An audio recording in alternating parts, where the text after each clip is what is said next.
Buongiorno ragazzi, E bentrovati. Ciao, ci ciao. presentiamo, siamo gli agenti della Polizia Locale di Reggio Emilia, in particolare io sono l'assistente d'Antonio Alessandro. E io sono l'assistente scelto Antonio Pugliano. Ho detto io d'Antonio, Antonio. Sì, ma io sono Antonio e tu sei D'Antonio. Antonio alla vostra sinistra. D'Antonio alla vostra destra. Notate qualcosa di strano in noi? Direi di sì. Indossiamo le mascherine. Ma non notate qualcosa di strano intorno a voi? No. No. Ci manca il traffico. O forse ci manca... Uscire!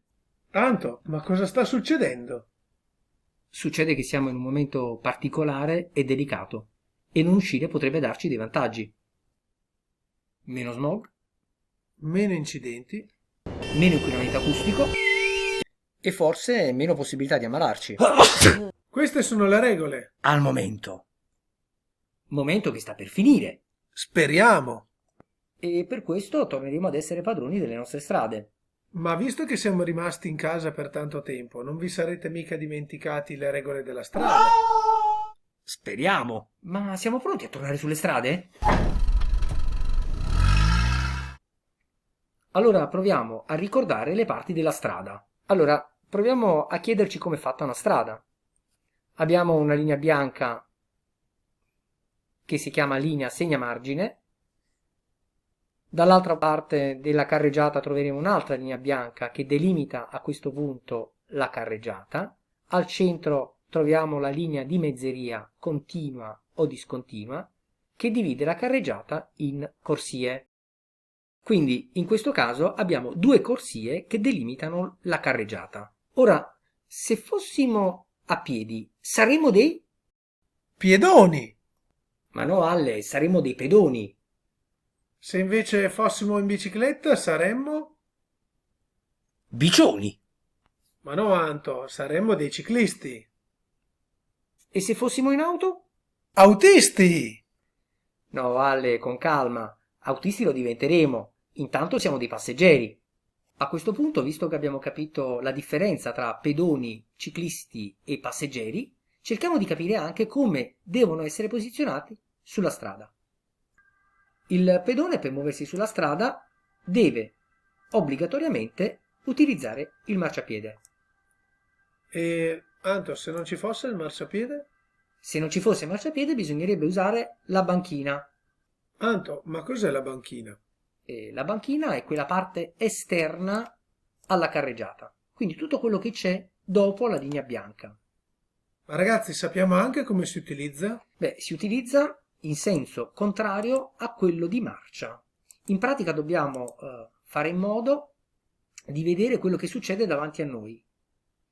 Adesso che abbiamo capito come utilizzare la strada per i pedoni, dobbiamo capire come funziona per le biciclette. In genere le biciclette devono utilizzare la pista ciclabile, che è delimitata da una linea gialla. E Anto, però dobbiamo anche spiegare se non ci fosse la linea gialla che cosa dovrebbero fare i nostri ragazzi.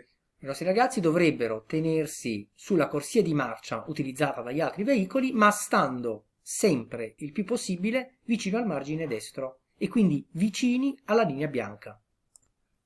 Ricapitolando, allora, il marciapiede e la banchina sono destinati ai pedoni, la pista ciclabile ai ciclisti e le corsie agli altri veicoli.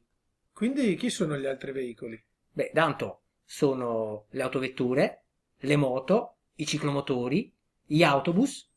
Beh, anche le biciclette quando non c'è la pista ciclabile. Esatto. Antonio, però adesso abbiamo un problema. Un altro? Eh già, Antonio, adesso dobbiamo attraversare la strada, ma dobbiamo capire come farlo. Sappiamo che ci sono determinate tipologie di attraversamenti, quello ciclabile, quello pedonale o quello ciclopedonale, ma dobbiamo anche imparare a riconoscerli. Quindi partiamo dall'attraversamento pedonale, caratterizzato da una zebratura, ovvero da delle strisce bianche di forma rettangolare. Questo attraversamento può essere utilizzato solo dai pedoni. E se siamo in bicicletta? Beh, se siamo in bicicletta abbiamo due possibilità. Abbiamo l'attraversamento ciclabile, caratterizzato da dei quadrati bianchi distanziati tra loro che ci stanno a indicare appunto che si può effettuare l'attraversamento solo in sella alla bicicletta. Altrimenti l'altra alternativa è l'attraversamento ciclopedonale. Questo attraversamento ciclopedonale permette sia ai pedoni che alle biciclette di attraversare la carreggiata, in quanto abbiamo la presenza sia dei quadrati all'estremità che nella parte centrale dei rettangoli bianchi apposta per i pedoni. Ora Antonio, ricapitolando, visto che si potrebbe fare confusione sulle tipologie di attraversamento, cerchiamo di capire. Questo con i rettangoli bianchi, quindi è un attraversamento pedonale. Dove possono attraversare I ciclisti? No, abbiamo detto che il pedonale è per i pedoni, giusto? Questo invece che l'attraversamento ciclopedonale lo possiamo attraversare come? In bicicletta. Bravissimo, però potremmo anche farlo a piedi. Mentre l'attraversamento ciclabile, ovvero quello con i quadrati bianchi distanziati tra loro, è possibile attraversarlo a piedi? No, in bicicletta. Scusa, faccio confusione. Allora, ripartiamo. Attraversamento pedonale per? I pedoni. Perfetto. Attraversamento ciclopedonale per? Pedoni e biciclette. Perfetto. Attraversamento ciclabile? Solo per le biciclette. Ok, adesso ho capito. Spero anche voi. Speriamo! Ora, se ricordate, all'inizio abbiamo scherzato su sinistra e destra. Antonio a sinistra. D'Antonio a destra. Ok, ricordate bene, sinistra e destra. Ci serve per imparare ad attraversare correttamente, perché attraversare potrebbe diventare un problema. Un altro? E certo, anche perché se vogliamo attraversare in sicurezza, dobbiamo imparare ad utilizzare una regola non scritta, ma di buon senso. Ovvero quale? La regola dei 4 sguardi. E chi guardi? Ma no, è che prima di attraversare dobbiamo assicurarci di non correre pericoli, perché sulle strade ci sono molte persone distratte.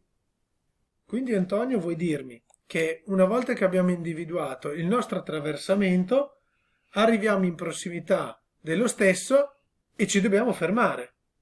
Direi di sì.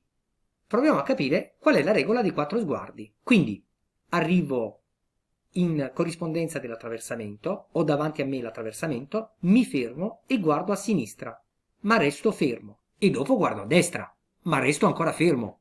Quando sono certo che i veicoli che provengono dalla mia sinistra e dalla mia destra si sono fermati, allora sì che posso iniziare ad attraversare. Inizio lentamente ad attraversare, ma guardando ancora a sinistra, e quando sono al centro della carreggiata, guardo a destra e termino l'attraversamento. Mi raccomando, il tutto senza correre. Ricordiamoci che l'attenzione sulla strada non è mai abbastanza. I pericoli sono sempre vicino a noi, perché vicino a noi ci sono sempre delle persone distratte. Alle, cosa fai?